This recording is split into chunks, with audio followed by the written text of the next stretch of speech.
नाशिकमध्ये शांतिगिरी महाराज यांच्यावरती गुन्हा दाखल झालेला आहे। ईव्हीएमच्या कंपार्टमेंटला त्यांनी हार घातलेला होता। त्र्यंबकेश्वरच्या मतदान केंद्रावरती हा सगळा प्रकार घडला। हार घातल्याच्या नंतर शांतिगिरी महाराज यांच्या विरोधामध्ये तहसीलदारांनी तक्रार सुद्धा दाखल केलेली आहे। तर नाशिकसाठी मतदान पार पडत आहे। नाशिक लोकसभेच्या जागेसाठी शांतिगिरी महाराज हे इथले उमेदवार आहेत आणि त्यांनी केलेल्या या कृत्यामुळे आता त्यांच्यावरती गुन्हा दाखल झालाय। याविषयी बोलूया, किरण ताजणे आमचे प्रतिनिधी आपल्या सोबत आहेत। किरण, काय नेमकं घडलंय?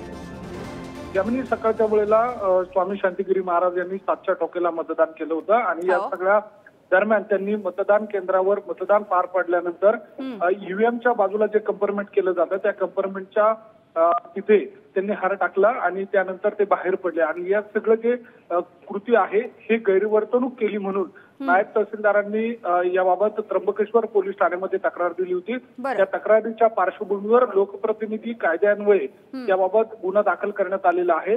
त्र्यंबकेश्वर पोलिसांकडून याबाबतचा पुढील तपास केला जाणार आहे। मात्र एकूणच स्वामी शांतिगिरी महाराज यांनी या सगळ्या दरम्यान केलेली जी कृती आहे ती राज्यात चर्चेचा विषय बनली होती। यापूर्वी देखील आपण बघितलेलं आहे की रुपाली चाकणकर ज्या राष्ट्रवादी काँग्रेस पक्षाच्या ज्या प्रदेशाध्यक्ष आहे महिला, त्यांनी देखील ईव्हीएमची पूजा केली होती आणि त्यांच्यावर पुण्यामध्ये गुन्हा दाखल झाला होता। अशाच स्वरूपाची ही कृती आहे आणि या सगळ्या पार्श्वभूमीवर स्वामी शांतिगिरी महाराज यांच्यावर गुन्हा दाखल झाला आहे। अगदी धन्यवाद किरण या सगळ्या माहितीसाठी।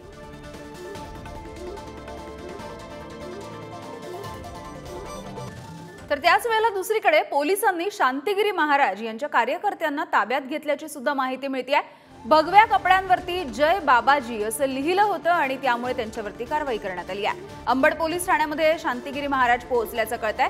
शांतिगिरी महाराजांच्या सह जय बाबाजी भक्त परिवार हा आक्रमक झालेला आहे। पोलीस अधिकारी आणि कार्यकर्ते यांच्यामध्ये बाचाबाची सुद्धा घडली आहे। तर ही काही दृश्य नाशिकच्या अंबड मधली आणि पोलिसांनी या शांतिगिरी महाराजांच्या जे कार्यकर्ते होते भगवे कपडे परिधान करून आलेले होते आणि जय बाबाजी असं त्यांच्या कपड्यांवरती लिहिण्यात आलेलं होतं, त्यामुळे त्यांना ताब्यात घेतलंय। मोठं षडयंत्र आहेत आणि ते चालू आहे, पण या षडयंत्राला नाशिकची जनता बळी पडणार नाही।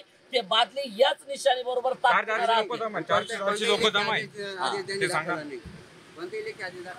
कोणताही लेखी आदेश नाही, काही नाही, नुसतं कार्यकर्त्यांवर दबाव नाही। लोकशाही का हुकुमशाही ते शोधावं लागेल।